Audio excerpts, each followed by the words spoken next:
Apa aja nih yang perlu dipersiapkan untuk mengikuti Mawapres? Mawapres yang pasti prestasi ya. Oke. Jadi dipupuk, dicicil sejak dini.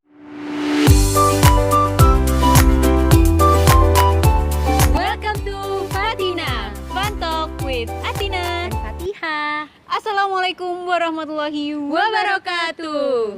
Selamat datang di segmen Bincang Santuy bersama Fatina. Ya, jadi Bincang Santuy adalah segmen di mana Fatihah dan Atina sharing pengalaman satu sama lain. Ya, tujuannya sih biar kita bisa saling belajar gitu ya dari pengalaman satu sama lain. Jadi, enjoy the show. Nah, itu kan tadi kita udah bahas alur pendaftaran Mawapres. Kalau Atina sendiri sejak kapan mempersiapkan untuk mendaftar Mawapres? Persiapan yang benar-benar persiapan ya, itu baru di awal tahun sih, awal tahun ketika aku mau mendaftar. Jadi kayak tiba-tiba aja ada rasa pengen nyoba gitu. Cuman sebenarnya dari awal tuh ya sempat speak juga sih sama kakak tingkat tentang Mawapres itu sendiri.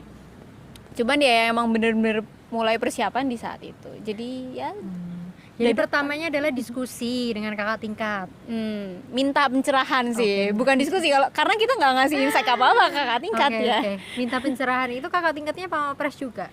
Iya, jadi di prodiku alhamdulillahnya beberapa tahun berturut-turut itu Mapres fakultasnya dari tempatku. Sudah terregenerasi dengan baik gitu. Oke, jadi pertama Alhamdulillah. adalah kita konsultasi, terus kamu awal tahun tuh berarti Januari ya, Januari, itu. iya. Itu tuh berarti kamu posisinya udah tahu dong kalau misalnya bakal ada pembukaan di bulan Februari gitu kan. Iya, rata-rata Februari Maret sih kalau di UNS. Nah, itu kebetulan pas Januari aku mulai prepare itu, aku juga bikin PKM GFK, gagasan futuristik konstruktif. Nah, di sana aku konsul sama dosen aku sekalian gitu. Aku sekalian konsul tentang PKM GFK, sekalian juga konsul tentang ini karya tulis ilmiah dan Mapres seklumitnya kayak gitu sama dosenku. Karena kebetulan dosen pembimbing aku itu yang tahun sebelumnya dan tahun itu juga ikut mengurusi di bagian Filmapres. Oke, berarti gayung bersambut ya, dari lingkungan mendukung, dari pribadi juga mendukung kalau udah ada PKM, jadi tinggal gas, tinggal lanjutkan aja gitu. Tapi ini aku penasaran, apa yang mendasari kamu, apa yang mendorong kamu akhirnya daftar gitu? Kan orang tuh kayak kan ini lama ya, dari semester 2 sampai semester 6. Akhirnya kenapa kamu memutuskan di semester itu untuk daftar gitu? Ini tuh waktunya gitu. Karena kalau semester sebelumnya jelas enggak ya. Jelas enggak karena ya pasti kalah sama kakak tingkat lah. Karena kakak tingkatnya udah dari tahun-tahun yang kayak gitu juga ikutan join. Makanya ya di semester 6 itulah aku mendaftar karena mencoba menantang diri sendiri gitu. Masa aku cuma gini-gini doang, ini kayak pengen merasa tertolong ya, anak muda banget ya. Umur 20 guys, penting tuh kayak stay foolish gitu, kayak challenge ourselves. Biar nggak ngerasa puas sama diri sendiri juga sih, karena kadang tuh kalau udah merasa di dunia nyamannya tuh jadi mager apa-apa gitu. Ya kayak iPhone aja udah sampai berapa ya? Sampai 12 kan? Setiap tahun kayaknya ya. Setiap tahun apa setiap tahun, iya ya. Setiap tahun tuh kayak improve gitu. Apalagi kita manusia yang kompleks banget kan, punya akal. Kalau nggak improve tuh kayaknya kurang gimana gitu. Dan improve itu sendiri juga mendorong kita biar nggak bosen sama apa yang kita geluti kayak gitu. Ya nggak stuck gitu. Ya.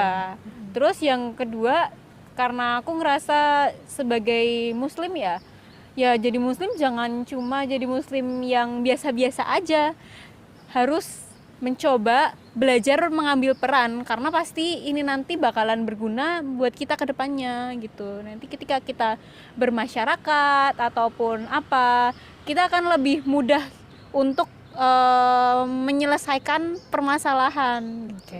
Jadi maksudnya Atina tuh ingin melatih jadi problem solver gitu, karena nanti ke depan kita perannya beda lagi, nanti masalah yang dihadapi beda lagi gitu kan. Jadi kita lebih terlatih juga. Terus aku pernah baca di postnya Quran Review, katanya kalau manusia itu kenapa sih selalu pingin jadi yang lebih baik setiap harinya gitu. Kenapa sih kita punya God atau keinginan untuk itu karena sebenarnya itu cara Allah untuk cara Allah menggerakkan hati kita untuk mengenalnya lebih dalam gitu loh sebenarnya. Jadi kalau kita tuh tambah banyak pengalaman tuh bukannya jadi tambah sombong sebenarnya, tapi jadi tambah oh ternyata Allah tuh keren banget ya, kita tuh kecil banget. Jadi sebenarnya itu tuh cara Allah untuk itu sebenarnya.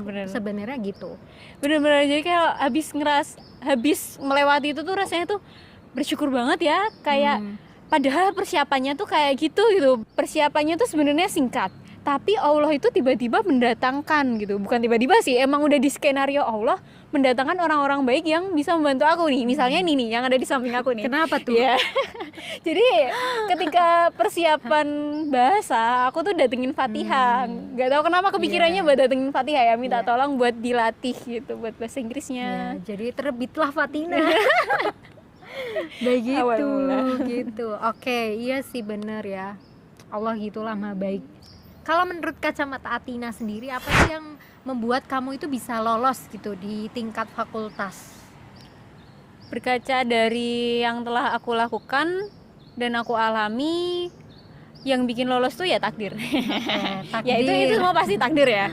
Cuman nih kalau aku ngeliat tuh pas tahunku kan ada beberapa adik tingkat juga ya yang ikutan gitu, dan qadarullahnya di saat itu prestasiku itu juga lumayan, karena kan aku udah nyicil prestasi itu dari sebelumnya, kompetisi yang sampai internasional juga. Nah di sana tuh jadi bekal banget. Terus nggak cuma di sana, poin di organisasi kan, karena kan di semesterku itu kalau di organisasi bisa dikatakan sudah pernah mengalami koordinator lah ya, koordinator di beberapa event. Nah itu membantu banget sih buat bikin lolos di tingkat fakultas. Oke, jadi menurut aku dari kacamata aku, dari orang yang tidak ikut Mawapres, menurut aku orang yang bisa lolos tuh orang yang harus paham dirinya sendiri, self awareness-nya tinggi. Jadi artinya sadar, oh aku tuh udah punya ini, aku bisa berarti. Dan akhirnya karena self aware itu kita jadi confidence, pede gitu menurut aku. Ya benar sih. Dan kerennya lagi, tahun di bawahku itu poinnya tuh lebih tinggi-tinggi gitu, dari prestasi-prestasinya itu tuh lebih banyak banget. Jadi kayak aku ngelihatnya semakin tahun tuh semakin baik. Oh iya, semakin tahun semakin ya kayak gitu deh. Ya harus kayak gitu. Apapun tuh kayak gitu, kalau setiap tahun harus lebih baik, kayak yang tadi yang kita omongin ya, improve. Oke, terus kalau aku ya dari kacamata orang yang nggak Mawapres tuh ngelihat Mawapres tuh orangnya yang kayak sibuk banget, entah aktivis, entah ikut organisasi, entah akademis banget, maksudnya mikirin banget kompetisi IPK gitu. Nah menurut kamu tuh apakah Mawapres harus yang kayak gitu? Harus orang yang sibuk di semua lini, apa-apa tuh dikerjain, apa-apa diikutin, apakah orang yang Mawapres tuh sebenarnya nggak kayak gitu ya, yang fokus aja sebenarnya tuh mereka bisa achieve karena mereka fokus. Menurut kamu gimana? Poin yang kedua sih, fokus. Kita nggak mungkin bakalan dapat itu kalau kita nggak fokus, nggak ahli di sana istilahnya. Nah jadi misal kamu emang dari awal ya udah fokus ke debat ya, kamu ya ikuti aja jalur itu. Kamu ikut lomba-lomba debat, terus kamu mungkin men-challenge dirimu buat ikut MUN, siapa tahu kamu jadi best speaker dan lain sebagainya. Kamu bisa fokus di sana. Jadi orang tuh kenalnya, oh kalau si A tuh ini. Ya gitu. Benar-benar. Jadi personal brandingnya tuh di sana gitu ya.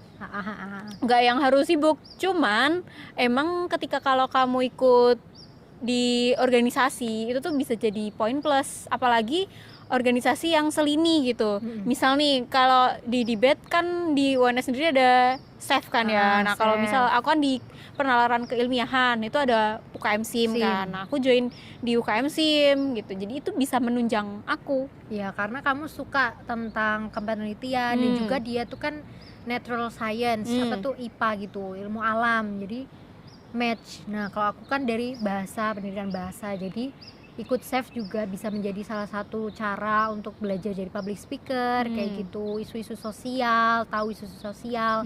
Berarti intinya Mawapres tuh nggak harus yang sibuk ikut apapun, tapi tahu gitu ya. Again self awareness itu akhirnya kita bisa fokus, dan media apa sih yang bisa menunjang untuk aku berkembang gitu. Bener banget sih.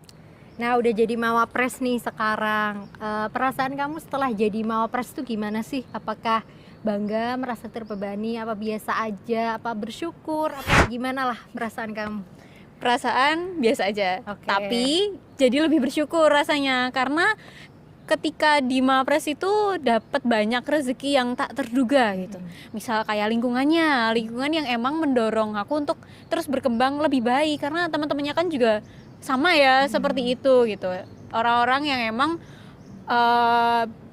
Concern. iya concern untuk terus mengembangkan diri, mau upgrade Diri skillnya, sendiri. mau upgrade pengetahuannya dan lain sebagainya. Jadi itu benar-benar bersyukur banget di sana. Terus yang kedua ya ada kayak tanggung jawab gitu ya, biar tahun depan itu lebih baik lagi dari aku, karena aku merasa ya meskipun aku udah sampai sini banyak banget yang miss gitu. Jadi berusaha semaksimal mungkin untuk mendorong adik-adik yang pengen ikutan itu ya dipersiapkan lebih dini, jangan kayak saya dadakan gitu. Tapi nggak harus dari pendidikan fisika kan? Iya boleh, dari prodi pendidikan bahasa Inggris juga boleh. Kali habis video ini up terus, wah mau daftar gitu. Iya, Tanya-tanya Tina aja gitu kan, ntar. Terus nih karena udah di sana kan juga ada alumninya kan. Alumninya kan juga benar-benar keren gitu. Jadi ada relasi yang lebih lanjut lagi. Networking. Nah, bener. Videonya ada di sana. Ya. Nanti kita kasih. Dan di ketika kenalan sama alumni kan lebih enak ya. Mohon maaf Kak, saya dari Mapres. Jadi lebih ada nyambungnya Iya, sama kakak-kakak alumni yang emang udah lebih ahli lah istilahnya. Ya, jadi intinya itu ya, apa namanya manfaatnya itu. Hmm, Ada lagi nggak manfaatnya. manfaat yang kamu dapat dari Mawapres selain dari komunitas, relasi, kayak gitu? Mungkin ilmu? Pasti ilmu, karena dari adanya relasi, belajar dari orang lain jadi tambah juga kan ilmu kita, pengalaman juga pasti juga bertambah yang bisa kita ceritakan, lebih challenging diri sendiri juga. Ya, menurutku lebih matang juga sih, kayak kita tuh siap gak baperan. Benar Masalah, soalnya nyelesain masalah hidup coy. Iya benar.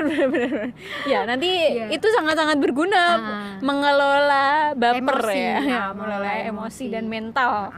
Nah, menurut kamu ada nggak hal yang bisa kamu share dari pengalaman kamu yang kayaknya ini bisa jadi lebih baik deh kayak gitu, jadi bahan pelajaran kita semua gitu, hal-hal yang bisa dievaluasi kalau misalnya ini aku lakuin gitu mungkin. Banyak ya hal-hal yang aku evaluasi berdasarkan yang telah aku lakukan gitu, kekurangannya. Yang pertama dari segi persiapan, karena sebenarnya masih bisa dipersiapin sebelum Januari, bahkan kalau niat beneran kan dari awal nyiapin prestasi yang lebih banyak lagi, yang tingkatannya lebih besar lagi, yang individu kayak gitu. Jadi sebenarnya kalau aku mempersiapkan, misal aku pengennya lebih awal, aku bisa lebih baik gitu.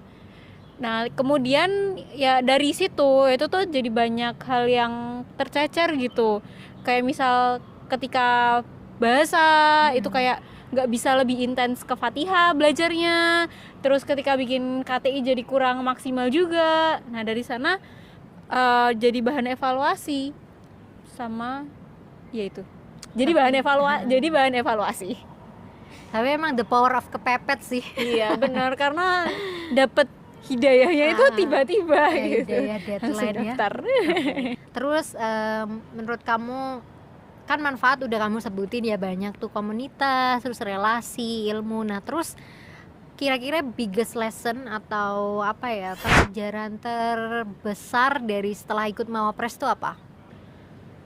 Pelajaran terbesar yang aku dapetin adalah pelajaran untuk terus berjuang dan jangan malu untuk meminta tolong orang lain ketika kamu butuh kayak gitu, karena sebenarnya orang lain itu kan pasti punya banyak kesibukan ya, tapi kalau dia sibuk bukan berarti dia nggak mau bantuin kamu. Kalau kamu nggak minta bantuin dia nggak mungkin ngulurin tangan gitu. Jadi ya kayak Fatihah ini tak repotin, Fat aku minta bantuan dong kayak gini. Jadi kamu communicate what you need.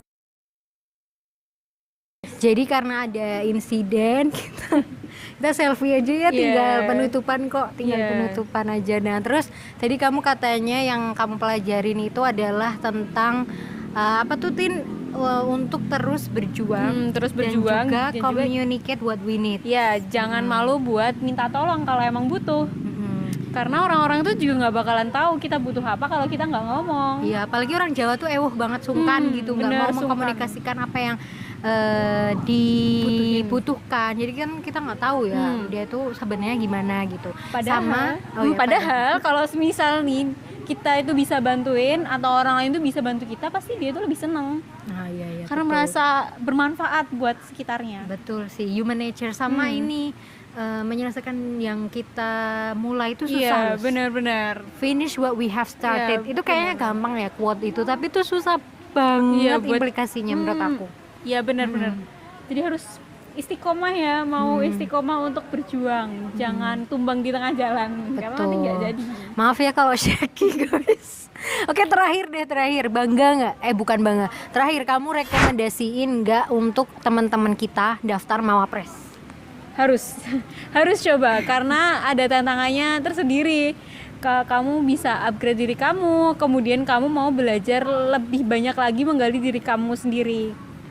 Oke, ya. Jadi memang jika kamu tertantang dan kamu ingin belajar dari Mawapres, mangga gitu ya, monggo daftar gitu. Februari, tergantung universitas yang Yang penting prepare aja sih dari sekarang. Prepare dan semester genap biasanya. Oke. Semakin awal kamu mempersiapkan, semakin kamu lebih siap. This is Diana Fatina, Fun Talk with Atina and Fatiha. Kalau teman-teman ada pertanyaan, masukan dan saran, silahkan tulis di kolom komentar atau DM ke Instagram kami di @atinarhmbt atau @yus.tia13. ilaliko ma'asalamah. Have a blessed day. Wassalamualaikum warahmatullahi wabarakatuh.